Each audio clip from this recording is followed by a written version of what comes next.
Ada yang belum dipanggil? Ada ya, sudah hadir semua. Sebelumnya selamat sore Bapak Ibu, selamat datang di Desa Ramalinda. Mohon waktunya sebentar, ada beberapa penjelasan yang perlu saya informasikan ke Bapak Ibu sekalian. Saya membutuhkan waktu kurang lebih 20 menitan untuk informasi tersebut. Mohon fokus baik-baik karena informasinya sekali saja. Selanjutnya Bapak Ibu tinggal praktek aja, tinggal menjalankan aja kewajiban Bapak. Dan nanti tinggal bayar juga angsuran Bapak Ibu sekalian ya. Perkenalkan saya Sena dari Desa Ramalinda. Nanti yang bantu Bapak Ibu sekalian perjanjian kredit pembelian rumah. Sebagian sudah akad notaris ya, jadi sebagian nanti tinggal dilanjutkan dengan akad notaris. Saya dari Bank BTN, jadi nanti akad 2 kali, habis akad bank, habis itu akad notaris juga. Notaris fungsinya peningkatan untuk Bapak Ibu sekalian, karena beli rumahnya kredit ya Bapak Ibu, berhutang. Jadi nanti harus diikat secara sah oleh notaris. Lalu yang kedua pengurusan sertifikat, karena harus dibalik namakan ya, dari pemilik sebelumnya, developer ke pemilik Bapak Ibu sekalian. Dan yang terakhir pengurusan surat-surat atau aktenya. Kalau Bapak Ibu nanti mau tanya, langsung tunjuk tangan saja ya. Untuk rumah subsidi yang Bapak Ibu ambil, yang dibantu adalah pembiayaannya ya. Jadi bukan rumahnya. Yang namanya subsidi adalah pembiayaannya. Jadi nanti Bapak Ibu ada fasilitas dan kewajiban yang harus dijalankan seperti itu. Dan subsidi yang Bapak Ibu ambil adalah SSB. Ada yang BP2BT nggak? Sudah ada. SSB semua ya. Di sini SSB semua. Jadi untuk subsidi sebenarnya ada macam-macam. Ada FLPP, SSB, dan BP2BT. Sebelum Bapak adalah FLPP. Bedanya dengan yang Bapak Ibu ambil SSB adalah di jangka waktu. Jadi Bapak Ibu maksimal untuk subsidinya flat sebatas di tahun ke-10 sampai 10 tahun saja. Kalau yang FLPP sampai lunas, bedanya di situ. Jadi nanti Bapak Ibu jangan heran kalau misalkan nanti ada tetangga bilangnya saya sampai lunas. Ya, kalau Bapak Ibu keberatan dengan sistem pembayaran subsidi SSB, Bapak Ibu bisa batalkan sebelum kita sahkan atau sistemnya dijalankan. Kalau misalkan Bapak Ibu keberatan dengan pembayaran non subsidinya, karena nanti kalau Bapak Ibu yang di ACC lebih dari 10 tahun nanti masuknya non subsidi. Seperti itu. Jadi kalau yang 15 tahun ya 5 tahunnya nanti non subsidi. 20 tahun ya 10 tahun sisanya ya non subsidi seperti itu. Nah, kalau Bapak Ibu keberatan dengan yang tidak non subsidinya, Bapak Ibu nanti bisa pakai pembayaran alternatif. Jadi nanti bisa dilunaskan atau pakai ekstra. Jadi nanti nggak kena non subsidinya seperti itu. Ya, itu alternatif saja nanti saya jelaskan. Dan sebelumnya saya mau informasi dulu ke Bapak Ibu sekalian. Nanti ada 4 fasilitas sama 4 kewajiban yang akan Bapak Ibu wajib jalankan. Nah, sebelumnya saya mau informasi dulu, Bapak Ibu sudah ada yang pernah dengar restoran kredit belum ya? Belum ada ya? Ini kan kita masih pakai masker ya Bapak Ibu, kita masih COVID. Jadi restoran kredit atau penangguhan kredit adalah bantuan dari pemerintah buat warga negara Indonesia yang terimbas COVID tapi punya kewajiban kredit. Kalau misalnya terimbas COVID kan, kalau pekerja bisa di PHK, atau yang berusaha mungkin bisa bantuan seperti itu. Nah, untuk di Indonesia yang sangat berpengaruh yang paling terasa adalah di sektor swasta, jadi bukan di pemerintahnya ya. Jadi kalau Bapak Ibu yang bekerja di pemerintah masih tidak begitu terpengaruh. Nah, untuk yang Bapak Ibu bekerja di sektor swasta, Bapak Ibu sekarang ambil kredit nih, ambil rumah. Nah, berarti kan Bapak Ibu termasuk debitur juga. Nah, jadi untuk debitur yang sudah akad kredit, terus habis itu terimbas COVID, tapi masih ada kreditnya, kan berarti kan nggak mampu bayar lagi angsurannya. Nah, jadi kalau nggak mampu bayar kan kena denda. Rumah dilelang, kalau kreditnya mobil ya mobilnya ditarik kan gitu ya, motornya kredit motor motornya ditarik. Nah, bukan namanya penangguhan kredit atau restoran kredit diperhitungkan kembali perhitungan kreditnya untuk menyelamatkan kredit Bapak Ibu masing-masing seperti itu. Nah, untuk pengajuan restoran kredit atau penangguhan kredit wajib lapor ke tempat di mana debitur itu pengajuan kredit. Nah, kalau Bapak Ibu di BTN Ramalinda nanti kelas 4 sebelah sana.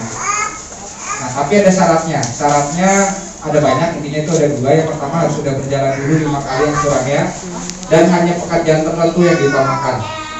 Jadi kalau misalkan nanti Bapak Ibu ternyata benar-benar di PHK atau mungkin bangkrut dan Bapak Ibu terpaksa mengajukan kredit atau mengajukan ekstrak atau penangguhan tapi dibatalkan, nggak bisa gitu ya, Bapak Ibu nggak bisa mundur lagi akadnya ya. Bapak Ibu tetap wajib menjalankan akad kreditnya atau nanti Bapak Ibu bisa dilakukan pelunasan. Ini sekedar informasi aja biar Bapak Ibu lebih fokus sama angsuran Bapak Ibu sekalian ya, karena COVID ini memang sangat berpengaruh di sektor ekonomi dunia seperti itu. Semoga COVID berlalu dan tidak mempengaruhi angsuran Bapak Ibu ke BTN ya. Saya lanjutkan lagi untuk kredit Bapak Ibu sekalian. 4 fasilitas yang nanti akan Bapak Ibu terima, yaitu nanti saya bandingkan dengan yang non subsidi saja ya. Yang pertama yaitu suku bunga Bapak Ibu 5%. Itu suku bunga paling kecil yang mungkin Bapak Ibu akan pernah terima. Untuk yang non subsidi itu berangkatnya dari 10%. Nah, bedanya, selisihnya itu pemerintah yang bantu bayarkan.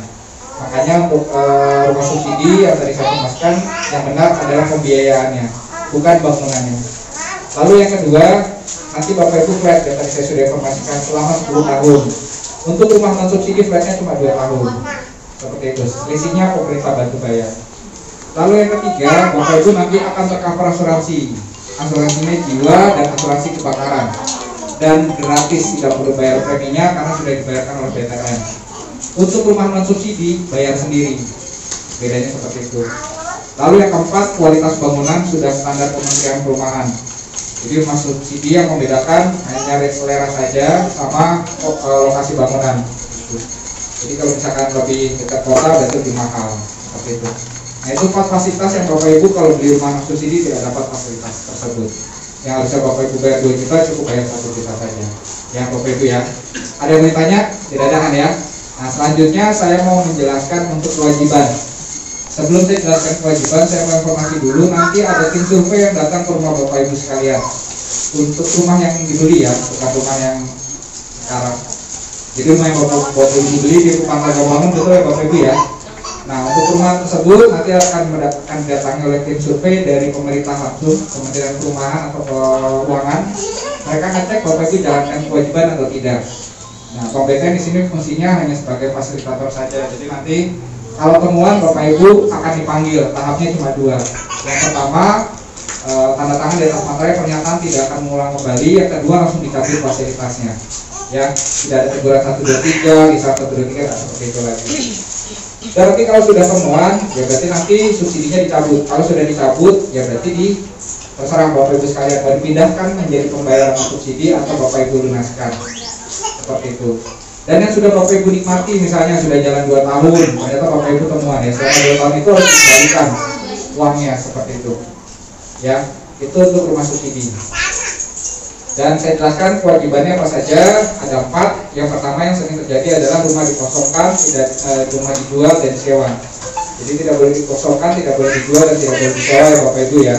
Rumah subsidi bukan villa, bukan rumah villa, bukan rumah Sabtu Minggu. Jadi harus Bapak Ibu sendiri yang menempati. Intinya sih kalau buat saya sendiri ke Bapak Ibu sekalian, mindset saja, jaga rumahnya baik-baik seperti itu. Karena fasilitas tersebut hanya berlaku sekali selama Bapak Ibu punya rumah. Nanti kalau mau beli rumah lagi sudah yang komersial atau non subsidi. Oke, saya ulang lagi, tidak boleh dikosongkan, tidak boleh disewa, tidak boleh dijual. Kalau misalnya Bapak Ibu terpaksa mungkin karena tidak kerja dan lain sebagainya, lapor ya ke Bank BTN. Jangan main asal jual aja, jangan main asal dikosongkan saja. Karena nanti kemungkinan besar bisa balik lagi subsidi Bapak. Mungkin pindah ke lain kota, nah bisa mengambil lagi di kota tersebut. Tapi harus lapor ya, kalau Bapak Ibu sudah tidak mampu lagi tinggal di tempat tersebut dengan alasan pindah kerja dan lain sebagainya. Ya, itu yang pertama. Yang kedua, rumah subsidi harus dirawat, tidak boleh rusak, tidak boleh kotor. Rumput-rumput tinggi dipotongin, yang rusak-rusak diperbaiki, seperti itu ya. Lalu yang ketiga, rumah subsidi tidak boleh direnovasi. Sudah dilihat bentuknya kan ya, sudah tahu bentuknya seperti apa, pasti kan sebelum makan sudah lihat kan ya. Nah, dijaga kayak gitu aja bentuknya, setidaknya sampai 5 tahun. Nanti tahun ke-6 kalau Bapak Ibu mau renov sudah diperbolehkan. Bangun dapur boleh, pagar boleh selama membangunnya sewajarnya.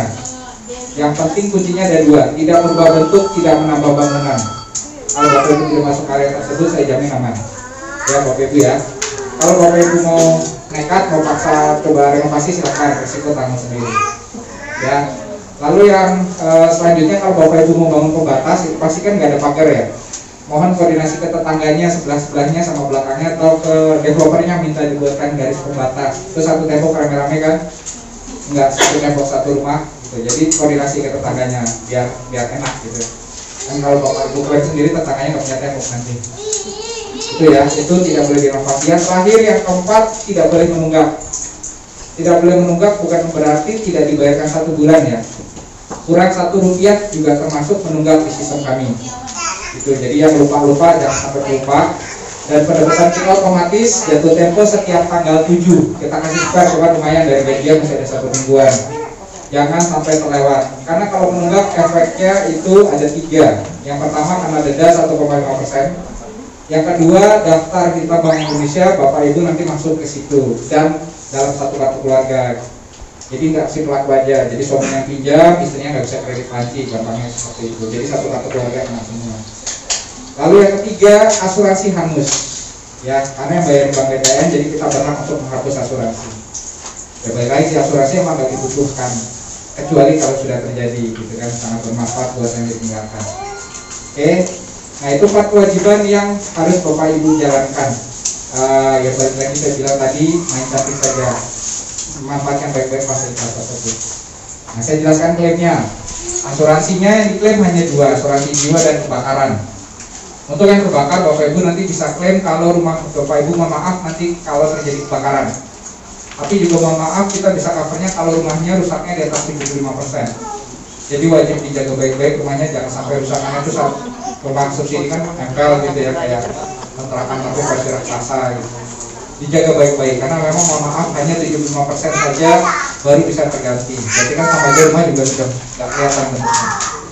Dan untuk penggantiannya tersebut juga tidak sebesar plafon kredit. Minimal itu antara 40 sampai 65% dari plafon kredit. Di sini untuk plafon rata-rata 150 juta, penggantian rumahnya cuma 65 juta. Itu maksimal, sama dengan rumah tidak ada. Jadi udah rusak. Jadi mohon jaga baik-baik, dan untuk klaimnya standar seperti asuransi pada umumnya, yang penting jangan lewat dari 1 tahun dari tanggal kejadian. Itu untuk asuransi terbakar. Nggak ada yang ditanya ya. Selanjutnya saya menjelaskan asuransi jiwa. Yang asuransi jiwa, jika debitur nanti meninggal dunia, maaf juga, nanti kreditnya akan dilunaskan, tidak diberikan santunan atau uang pengganti. Jadi nanti si ahli waris tidak terbebani untuk mengatur sampai lunas. Nah, nanti tugas ahli waris ada 2. Yang pertama, ahli waris wajib lapor sebelum jatuh tempo, jangka waktunya seperti 1 tahun. Nah, setelah lapor, yang kedua, ahli waris tetap bantu bayar cicilannya ya Bapak Ibu ya. Karena kalau tidak dibayarkan 3 bulan rumah langsung dilelang. Jadi malah sudah repot-repot lapor, malah rumah dilelang percuma. Jadi lebih baik dibantu bayarkan dulu, karena tidak usah takut rumah yang di backup tadi tetap akan kembali uangnya. Ya, jadi misalnya backup 6 bulan, ya udah 6 bulan itu nanti uangnya akan dikembalikan oleh Bank BTN. Daripada cuma lapor aja nggak dibayarkan, malah 3 bulan rumah dilelang, malah kehilangan semuanya. Ya, itu untuk asuransi jiwa dan kebakaran. Untuk klaimnya bisa ke asuransi terdekat di Bank BTN, tapi lebih efektifnya langsung ke BTN Harapan Indah. Ada yang mau ditanya? Cukup jelas ya. Selanjutnya tadi saya sudah informasi jatuh tempo setiap tanggal 7, pendebetan otomatis dan langsung pertamanya di 7 Desember ya, di bulan besok. Mohon untuk jangan diambil dulu, uangnya sudah disetorkan kan ya di tabungan, nggak ada yang belum kan? Kalau ada yang belum harus habis akad paling telat hari ini. Nah, kenapa harus disediakan hari ini tapi didebetnya tanggal 7? Memang regulasinya gitu, harus mengendap selama habis akad sampai nanti didebet di 7 Desember. Ya Bapak Ibu ya. Nanti di bulan Januari atau di angsuran keduanya ya bebas, yang penting pasti tanggal 7-nya. Dan untuk biaya proses atau biaya SP3 ditanggung oleh developer. Nanti developer akan setor ke tabungan Bapak Ibu. Kurang lebih 1.500.000. Jangan diambil ya. Nanti biar hilang juga sendiri oleh Bank BTN yang ambil. Seperti itu. Dan pembayaran alternatif tadi saya belum informasi. Tadi kan ada pelunasan sama ekstra ya. Untuk yang pelunasan, kalau Bapak Ibu ada rezeki sesuai dengan sisa utangnya, padahal belum jatuh tempo, masih jauh, kalau mau dilunaskan silakan. Itu namanya pembayaran pelunasan. Nah, kalau yang pembayaran ekstra seperti pelunasan tetapi hanya sebagian, jadi nggak full. Jadi biasanya ada bonus-bonus, Bapak Ibu mau masukin kredit itu bisa. Tapi untuk pembayaran ekstra minimal 5 kali dari angsuran Bapak Ibu per bulan. Dan pembayaran ekstra efeknya tidak mengurangi jangka waktu. Mohon maaf, hanya mengurangi sisa pokok saja. Seperti itu. Pembayaran ekstra dan pelunasan wajib lapor di BTN Harapan Indah dan hanya dilakukan di BTN Harapan Indah. Kalau tidak lapor, sistem hanya mendapat otomatis saja. Ya Bapak Ibu ya. Itu untuk pembayaran ekstra dan pembayaran pelunasan. Tapi bisa dilakukannya setelah tahun kelima ya. semua dilakukan setelah tahun kelima. Jadi sebelum tahun kelima belum bisa dilakukan pembayaran ekstra seperti itu. Dan bekas perjanjian yang Bapak Ibu pegang yang mampu warna putih itu ada lampirannya nanti bisa dibawa pulang. Tapi ada berkas yang belum bisa dibawa pulang, yaitu buku perjanjian kredit sama perjanjian kreditnya. Nanti dibantu sama developernya kalau mau ambil, ya kenapa belum bisa, karena harus disahkan dulu sama notaris sama bank BTN cabang Harapan Indah. Sisanya bisa dibawa pulang. Ada yang bertanya? Cukup jelas ya. Yang terakhir, garansi. Nah, kualitas bangunan, karena kan rumah sudah jadi, takutnya ada yang tidak sesuai, ada yang rusak. Bapak Ibu bisa klaim ke developernya, itu hak Bapak Ibu, kewajiban ke developer sesuai dengan peraturan pemerintah, Kementerian Perumahan. Jangka waktunya 100 hari dari serah terima kunci, tapi klaimnya hanya sekali, tidak boleh bolak-balik. Kalau lebih yaitu dari developernya sendiri. Dan untuk tes akhir kuncinya hanya ke developer, klaimnya hanya ke developer juga. Gitu ya, karena beda developer, beda proses klaim. Yang penting Bapak Ibu dapat klaim. Ada yang mau ditanya? Cukup jelas ya. Karena sudah sore, karena berkas sudah ready juga, kita lanjut akad. Yang tadi belum akan notaris, silahkan dilanjutkan akad dengan notarisnya. Disiapkan data diri asli, KTP, PWP, kartu keluarga, surat nikah, dan maju beserta pasangannya kalau sudah berpasangan. Kalau tidak ada lagi yang bertanya, saya tutup penjelasan hari ini. Mohon maaf mungkin kalau ada salah bicara. Semoga pesan saya tersampaikan ke Bapak Ibu sekalian dan jangan sampai tidak menjalankan kewajibannya. Selamat sore, selamat beraktivitas kembali.